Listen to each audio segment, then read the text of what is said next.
Assalamualaikum warahmatullahi wabarakatuh. Di kesempatan kali ini saya akan menjelaskan atau mengerjakan bersama mengenai ujian tengah semester fisika yang kemarin telah dilaksanakan. Langsung saja kita mengerjakan soal nomor yang pertama. Yang poin A, gambarkanlah grafik kecepatan dan percepatan terhadap waktu. Kalau kita bedah dari grafik yang telah diberikan ini merupakan gambar grafik GLB. Kenapa GLB? Karena kalau kita lihat di sini yang diketahui adalah Y posisi dan juga T sebagai waktunya. Ketika posisinya belum mulai, ketika di 5 ini T-nya adalah 0. Tapi ketika dia berjalan ke sini dari 0 ke 4 detik, dia tidak ada percepatan di sini. Kemudian juga ketika waktunya 4 ke 8 ini posisinya adalah 10 dan tidak ada percepatan di sini. Jadi kita dari grafik yang diberikan di soal ini adalah grafik GLB atau gerak lurus beraturan. Oke, grafik kecepatan dan percepatan. Kalau GLB berarti kecepatannya konstan. Berarti bisa kita gambarkan seperti ini. V kecepatannya konstan, jadi lurus dan percepatan terhadap waktu kan. Percepatan terhadap waktu percepatannya kalau GLB adalah nol. Jadi kita tidak perlu ada grafiknya seperti yang kecepatan. Jadi A sama dengan nol. Karena ini adalah GLP. Oke, selanjutnya tentukan posisi, kecepatan, dan percepatan partikel pada waktu T sama dengan 2. Posisinya, kita perlu tahu posisinya di waktunya dulu. Waktunya kan dari 0 ke 4, kemudian 4 ke 8, 8 ke 12. Jadi posisi yang dicari adalah ada tiga posisi, kemudian kecepatannya nanti bisa kita langsung hitung kalau kita sudah ketahui posisinya. Dan percepatannya, percepatannya sebenarnya nggak ada, karena kan ini GLB, jadi percepatannya nol. Jadi percepatannya itu tanpa kita harus cari, sudah diketahui dari hasil kecepatannya itu sendiri. Oke, langsung aja kita kerjain yang posisi. Posisi waktu 0 sampai 4 detik. Oke, di sini pakai rumus seperti yang kita ketahui ini. Oke, rumusnya X min X1 dari 0 ke 4 berarti X1-nya 0, X2-nya 4. Kita tuliskan. Eh,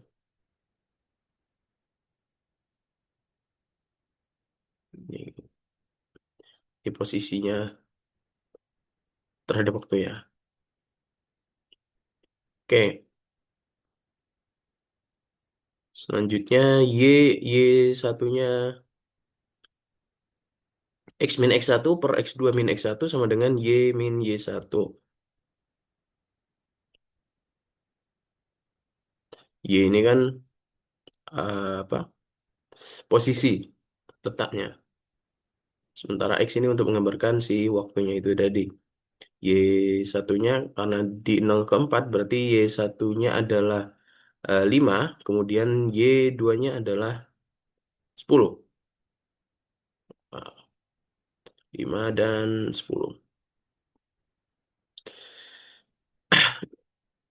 Langsung kita masukin rumus saja. X min 0 per 4 min 0, Y min 5 per 10 min 5, X per 4. Karena X-nya masih dicari kan. X sama Y-nya. Y min 5 per 5. Hasilnya adalah 5 per 4 X. Ini pindah ke sini. 5 per 4 X sama dengan Y min 5. Nah, Y-nya kita tinggal pindah ruas saja. Y-nya ke sini. Berarti ini ya. Y sama dengan 5 per 4 X plus 5. Nah, oke. Y, YT sama dengan 5 per 4T plus 5. 5/4 itu kan berarti 1,25. Iya, 1,25. Berarti YT-nya adalah 6,25 T. Oke, selanjutnya kita nyari yang V tadi ya, kecepatannya. Karena yang ditanya tadi kan kecepatannya. VT, kalau kita tahu kan V, rumus dasarnya, konsep dasarnya adalah VS per T. Nah, S per T, karena ini ada dua yang dicari, ada dari apa range waktunya kan ada dua itu 0 ke 4, kemudian 4 ke 8, 8, 12. Berarti yang kita gunakan adalah DY per DT, yaitu apa? Hmm, apa ini apa? 4 - 0, 5 10 - 5 Y2 DY per DT ini kan berarti Y2 - Y1 per T2 - T1. Nah, itu tadi. T2 - T1 ini. Jadi DY per DT itu. Didapatkan dari rumus dasarnya yaitu V S per T. D per DT tinggal kita masukin kayak tadi. Ketemulah hasilnya 5/4 atau 1,25.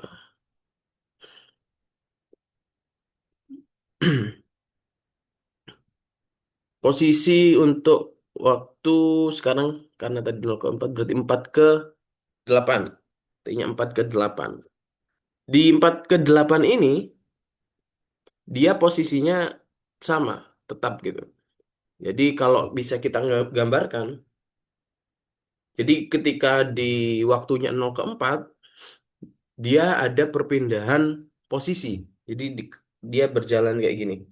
Tapi ketika dia menyentuh titik posisi ke 10, dia ada diam sejenak, diam sejenak gitu. Tapi waktunya tetap berjalan kan. Yang diam, baru kita lanjutkan ke yang 8 ke 12 atau eh, perlambatan yang nanti kita akan bahas setelah ini. Karena dia posisinya diam, berarti tanpa kita harus cari posisinya, berarti posisinya ya nol gitu, nggak bergerak gitu. Ya. Jadi langsung kita masuk ke kecepatan aja. DY per DT karena Y-nya tadi kan tetap ya 10 gitu. T-nya ada 8 - 4 2 berarti konstan ya kan? Konstan Y-nya berarti posisinya yaitu tadi nol berarti dia. V-nya nol. Karena kan seperti yang saya bilang dia diam jadi tidak ada pergerakan jadi otomatis nggak ada kecepatannya. Jadi sama dengan nol. Untuk yang 8 ke 12 sama aja sebenarnya caranya ya. Langsung dimasuk-masukin gini, kita ketemu hasilnya ini, -2,5 T plus 30. Nah, V-nya sama kayak tadi. Ini V-nya sebenarnya bisa dicari sih dari ininya. Dari hasil yang kita ketahui dari mencari letak posisi. Ini V-nya. Kalau kita lihat di grafiknya kan dia menurun. Kalau menurun kan berarti mengalami perlambatan, hasilnya pasti minus. Kecepatannya minus artinya mengalami perlambatan. Setelah dihitung DY per DT-nya mengalami perlambatan sebesar 2,5 meter per second. Nah, ini adalah gambar grafiknya sehingga pada waktu 0 sampai 4 detik kecepatannya adalah 1,25.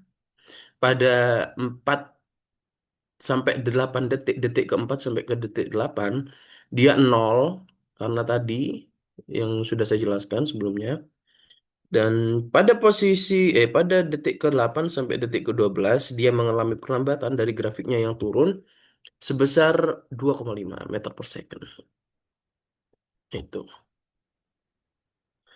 Selanjutnya eh, kecepatan, posisi kecepatan dan percepatan partikel. Oke, percepatannya karena seperti yang saya bilang tadi, karena GLB ya, jadi percepatannya itu nol, gitu ya. Kalau GLB percepatannya nol, berarti yang kita cari ya kecepatannya aja gitu. Kecepatannya sudah kita hitung bersama tadi kan hasilnya 1,25 D, D oh V per A V per T kan. dV per dt, sorry. dV per dt 1,25 ya percepatannya nol. Jadi sebenarnya nggak ada rumus itunya. Kalau kita logika kan karena GLB percepatannya ya nol. Gitu aja. Oke, lanjut. Dari grafik kecepatan terhadap waktu, tentukan jarak yang ditempuh. Jarak yang ditempuh saat berpindah dari T nol, dari sini ke sini. Dari 0 ke 8. Jarak yang ditempuh. Berarti, oke.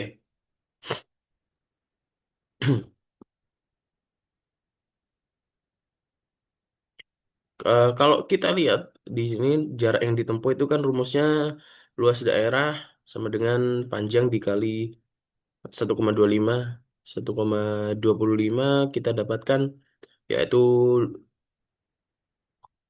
0 ke 8 sini kan. Jadi kalau kita masukin ke hitungannya panjang 4 min 0 dikalikan 1,25 sama dengan hasilnya 5 meter. Oke, lanjut ke yang nomor 2. Sebuah pesawat terbang kecil harus mencapai kelajuan minimal sebelum lepas landas sebesar 27,8, berarti ini V-nya 27, dan mendapat mempercepat lajunya sebesar 2 meter per second kuadrat. Berarti di sini kalau kita ketahui ada mempercepat lajunya sebesar 2 meter per second kuadrat. Berarti yang diketahui di sini adalah percepatan. Berarti kita menggunakan rumus-rumus untuk mencari percepatan. V0-nya 0 ya, dimulai dari diam. Untuk untuk dia bisa terbang, dia perlu kecepatan 27,8 dan perlu mempercepat lajunya 2 meter per second. Yang ditanyakan adalah panjang minimum landasan pacu yang harus dimiliki agar dia bisa memenuhi syarat yang telah kita uraikan tadi ya. Oke. Rumusnya, rumus untuk mencari apa jaraknya, karena kan di sini yang ditanyakan adalah S-nya ya sebenarnya. Rumusnya adalah V T kuadrat, sorry, V kuadrat sama dengan V0 kuadrat plus 2S. V-nya karena sudah dijelaskan tadi, kita tinggal langsung 27,8 kuadrat di sama dengan V0-nya kan 0 kuadrat ditambah 2 dikalikan A-nya ini percepatannya 2, S-nya dicari. 27,8 kuadrat berarti hasilnya ini sama dengan 4S, S-nya tinggal dibagi aja 7,772 sehingga menghasilkan 193. Jadi pesawat baru bisa lepas landas kalau misal panjang lintasannya adalah 193,21 gitu.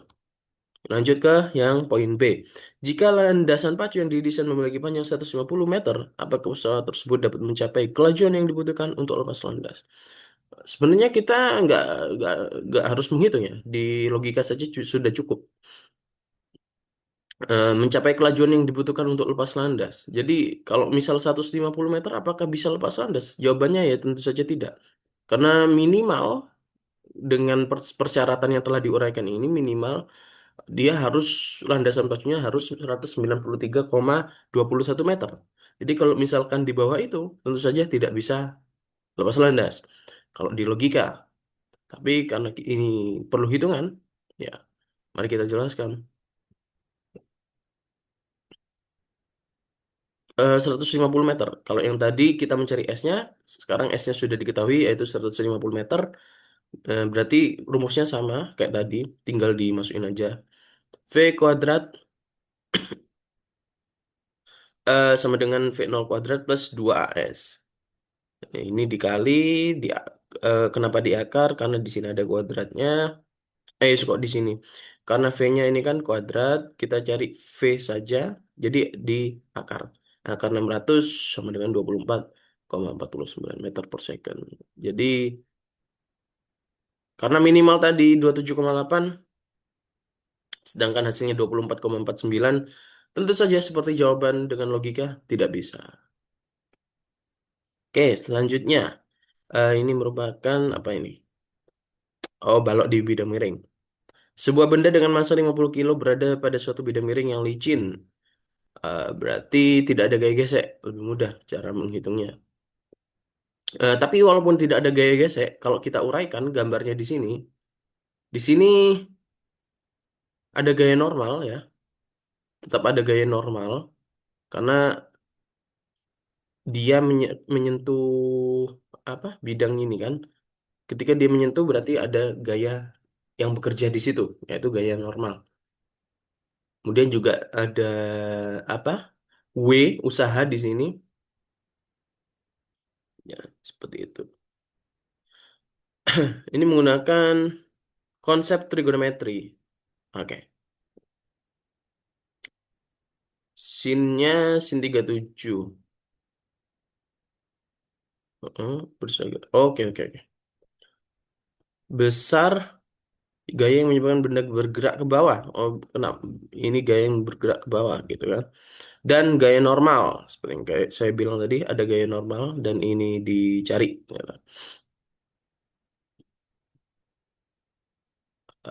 Oke.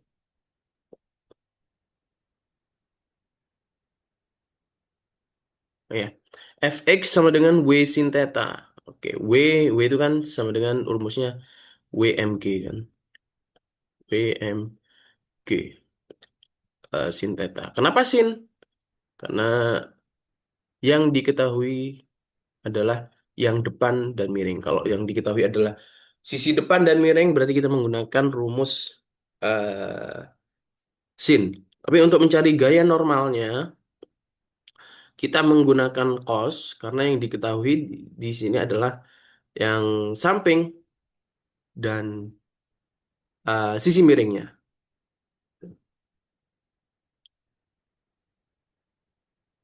Jadi langsung kita masukin untuk mencari gaya normal itu sigma FY sama dengan nol. Sigma FY bisa diuraikan lagi N min W cos theta. N itu adalah gaya normalnya. W seperti tadi mg.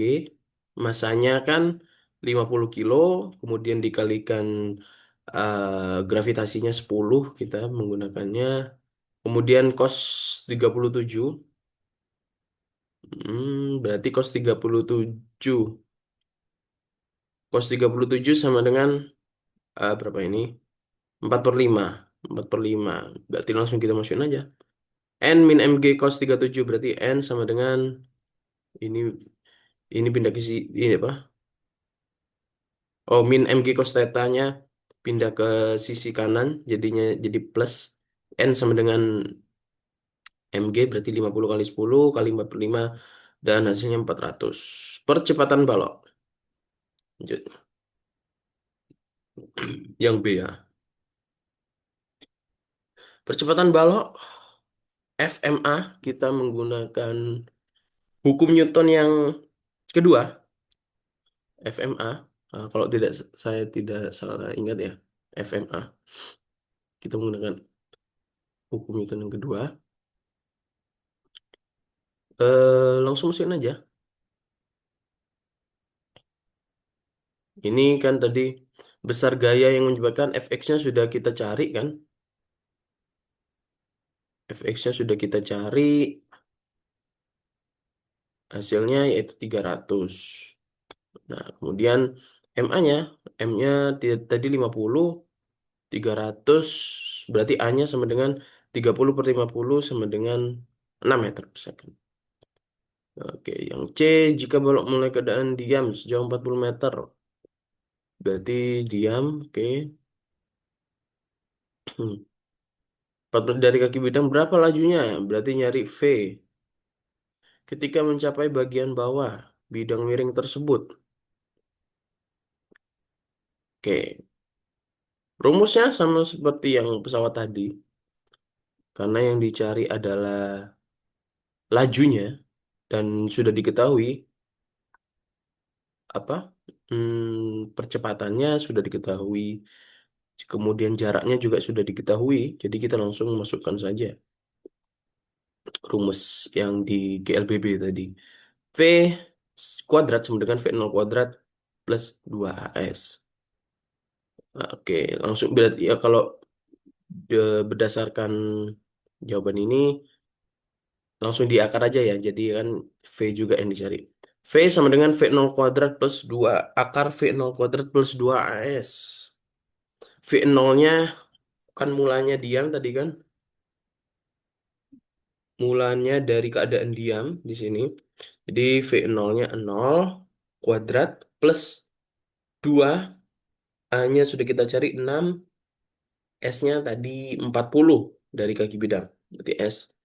Dihitung-hitung, ketemu hasilnya akar 480. Akar 480 hasilnya adalah 21,9 meter per second. Oke, D. Berapa waktu yang diperlukan benda untuk menempuh jarak 40 meter? Waktu berarti T. Oke. Karena komponen-komponen yang tadi dicari adalah variabel-variabel yang sudah ditemukan adalah ada A, ada T, dan yang dicari T-nya gitu. Berarti langsung kita masukin aja ke rumus untuk mencari jarak S setengah AT kuadrat. Karena yang dicari T, jadi T kuadratnya pindah pindah ruas, kemudian kuadratnya kita hilangkan, jadinya hasilnya akar kayak gini, T 2S per A. S-nya tadi kan 40 dari kaki bidang, langsung aja masukin A-nya sudah ketemu, tadi kita hitung 6, berarti akar 80 per 6. Akar 80 per 6 hasilnya 3,65 second. Oke, lanjut saja. Oke, nomor 4. Ini, oh sama kayak tadi, tapi ini menggunakan uh, apa energi kekekalan hukum kekekalan energi. Ini berarti kinematika ya. Oke, kita langsung baca soalnya. Asumsi ketinggian bukit adalah 40 meter tanpa gesekan. Berarti kita tidak perlu mencari gesekannya. Yang artinya ini licin. Sama kayak mencari kerdus tadi, box tadi. Roller coaster mulai dari keadaan diam, berarti V0-nya 0. Oke, dari di puncak V0-nya 0.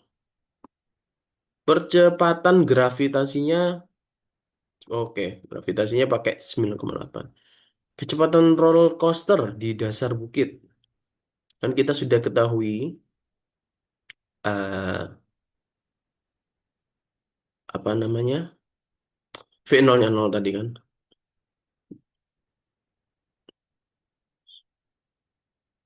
Ah, oke. Kan energi mekaniknya kekal berarti E sama dengan K plus U. K-nya tadi kan 0 di puncak ya. Di puncak. Kemudian E-nya kita pakai K plus U ini. E sama dengan E-nya sama dengan MGHT. MG itu kan tadi massa dikali gravitasi. Hanya ketinggian tadi V-nya 0 hanya 40. Oke. Di dasar U-nya 0. U-nya 0. Kemudian E-nya kita pakai rumus setengah MV kuad MVB kuadrat. Ini kayaknya setengah MV kuadrat. Sorry, oke. MVB ya. Hanya juga 0. Kita pakai hukum kekekalan energi. Massa gravitasi dikalikan dengan ketinggian. Pakai rumus setengah MVB kuadrat kita nyari karena yang di dasar sudah dituliskan di sini berarti VB-nya. Kita nyari VB akar 2GH berarti 2 dikalikan gravitasinya 9,8 hanya yaitu ketika di puncak sorry ketinggiannya adalah 40 dihitung aja hasilnya 28 meter per second. Kecepatan roller coaster di dasar bukit. Hasilnya 28 meter per second. Jika kecepatan di puncak menjadi setengah, oke. Pada ketinggian berapa akan memiliki setengah dari kecepatan? Nah, ini kecepatan di puncak menjadi setengah. Tadi mencari kecepatan roller coaster di dasar bukit hasilnya 28, kecepatan di puncak tadi menjadi setengah. Berarti Y pakai rumus yang energi kekekalan, energi mekanik MGY plus setengah MV kuadrat. Karena tadi E-nya sudah ada setengah MVB kuadrat. Ini di bawah tadi kan. Sama dengan MGY plus setengah M VB kuadrat. VB kuadrat karena VB kuadrat karena di sininya. Karena kan yang ditanyakan setengah dari kecepatan. Asumsinya di bawah ini setengah dari kecepatan waktu di puncak. Y-nya sama dengan 1/2G dikalikan 3V kuadrat per 4. Oke, langsung kita kalikan aja hasilnya 2G ini kan 9,8 tadi ya. 8 kali 9,8. 3 dikalikan berapa? 28 kuadrat dibagi 8 dikalikan 9,8. Hasilnya 30 meter. Jadi kapan kecepatan uh, roller coaster itu berkurang atau setengah dari kecepatan puncak?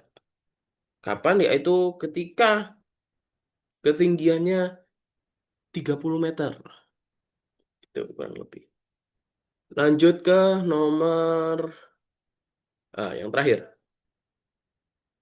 Nomor yang terakhir ini kita mencari masing bertumbukan. Berarti kalau tumbukan ada tiga, ada lenting sempurna, ada setengah lenting, dan tidak lenting sama sekali. Kalau lenting sempurna, dia ketika bertabrakan begini, dia mantul. Kalau setengah lenting, ketika bertumbukan gini, bertumbukan deng, ada yang ke sini, ada yang memantul, yang satunya tidak. Nah, gitu. Jadi ini berguna buat misal ada suatu kecelakaan gitu kan, untuk memahami atau menganalisis kan kita perlu tahu rumus fisika. Kira-kira dari tumbukan itu dia mantul nggak? Berarti kalau mantul sama-sama kenceng, V-nya juga masanya juga beratnya sama, V-nya kencengnya sama, jadi mantul dia. Dan yang tidak lenting sama sekali berarti jadi ketika bertumbukan gini, set dia nempel. Nah, posisinya gimana? Posisinya yang ngikut dia, nempel tapi bisa ke kanan, bisa ke kiri. Itu kalau tidak lenting. Oke, langsung kita masuk ke soalnya aja. Benda M1-nya 4 kilo dengan V-nya kecepatannya 15 meter per second ke kanan, berarti positif. Menumbuk benda lain M2 8 kilo. M2-nya 8 kilo yang sedang bergerak ke kiri dengan lajunya 6 meter per second. Asumsikan kalau ke kiri negatif, kanan positif. Jika tumbukan kedua benda adalah tidak lenting sama sekali. Seperti yang saya bilang, kalau tidak lenting sama sekali, berarti dia nempel gitu. Tentukan kecepatan masing-masing bola setelah bertumbukan. Kecepatan berarti V aksen dan energi kinetik, EK. EK masing-masing bola sesudah dan sebelum tumbukan. Oke.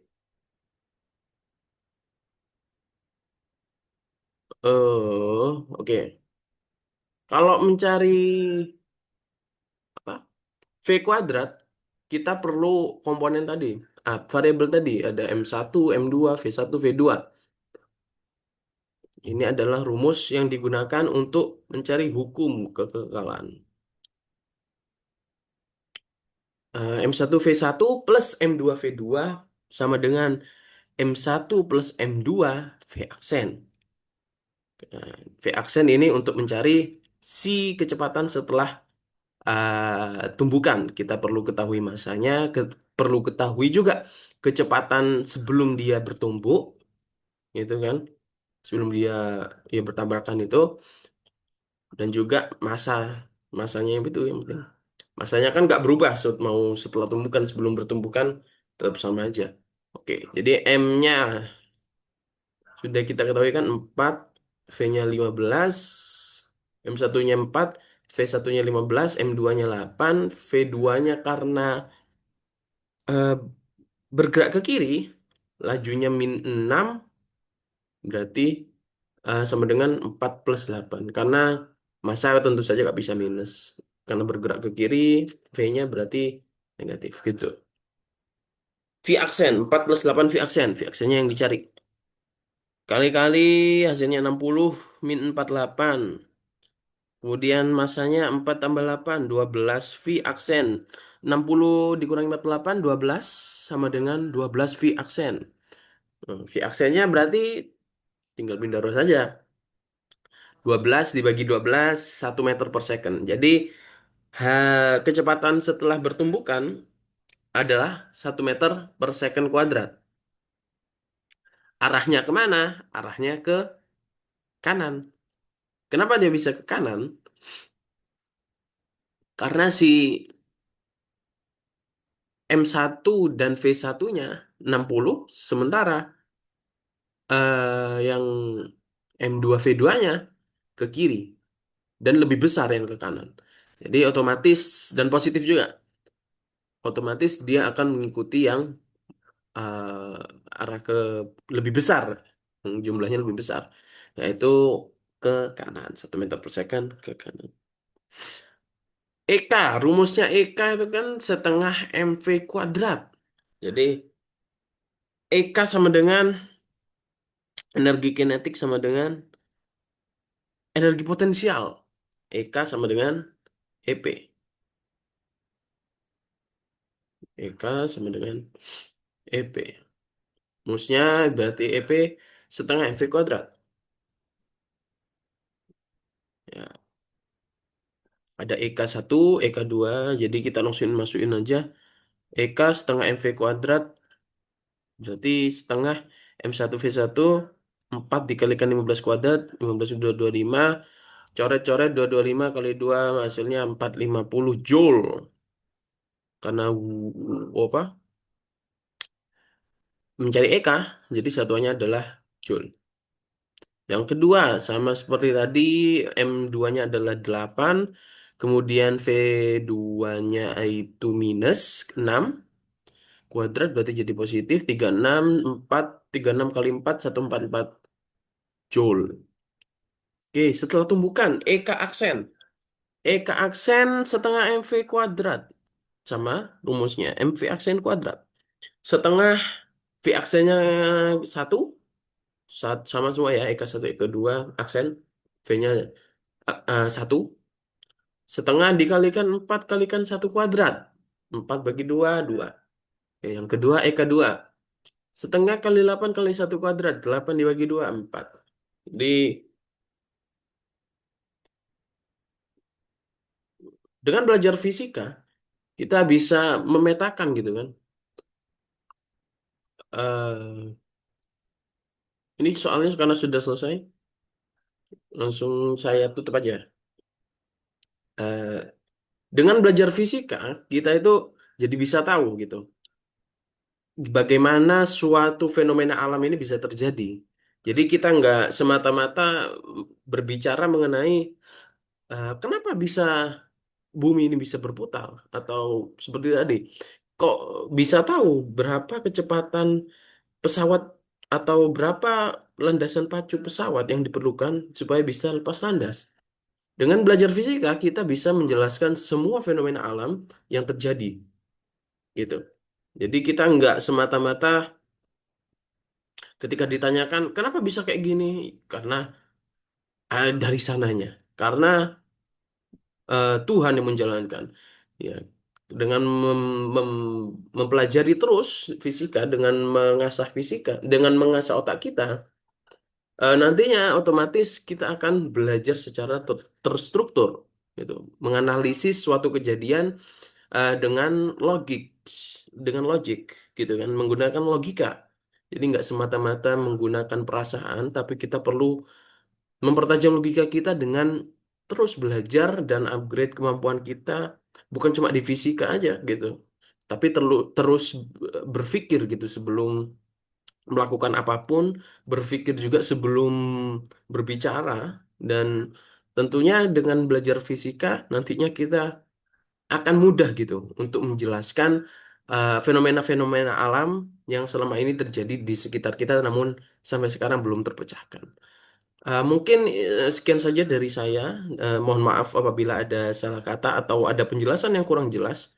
Saya mohon maaf. Mungkin nantinya kita bisa berdiskusi.